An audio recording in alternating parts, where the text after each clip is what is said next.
আসসালামু আলাইকুম। আমি আজকে পর্দা বিরিয়ানি রান্না করব। এখানে পাতলা রুটি নিয়েছি আর 90% সিদ্ধ করে নিয়েছি চালটা, আর বিরিয়ানির জন্য মাংসটা রান্না করে নিয়েছি।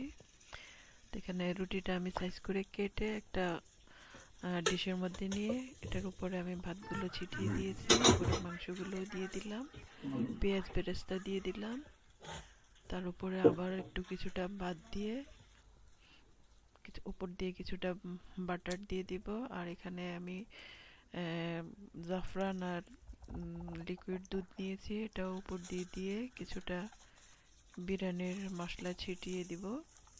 তার উপর দিয়ে আবারও পেঁয়াজ বেরেস্তা আর কিছুটা মাংসের ঝোল যেটা ছিল ওইটাও উপর দিয়ে দিয়ে আমি রুটিটাকে মানে রাইসটাকে কাভার করে দিব পুরোটা সুন্দর করে।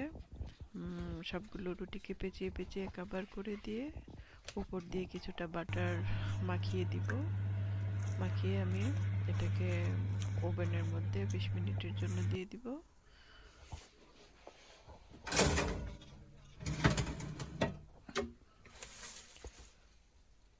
তো আমার বিরিয়ানিটা আমি ওভেনে 20 মিনিটের জন্য দিয়ে দিলাম। তো 20 মিনিট পর আমি এটাকে বের করে নিব। 20 মিনিট হয়ে গিয়েছে, আমি এখন আমার বিরিয়ানিটা বের করে নিচ্ছি। এখানে আমি বেশ গরম, একটু হালকা হাতে পাথর ছড়িয়ে একটা দিয়ে এটাকে সুন্দর একটা ফুলের সাইজ করে আমি আস্তে আস্তে করে আলতো হাতে কেটে নিব। কেটে আমি উপর থেকে রুটিগুলোকে ফুলের মতো ছড়িয়ে দিব আর কি।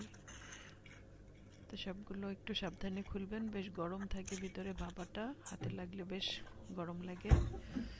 তো এটার উপরে আমি কিছুটা ধনিয়া পাতা, তারপর শসা, টমেটো আর পেঁয়াজ কুলি দিয়ে সাজিয়ে নিয়েছি, ভাল লাগবে সবার।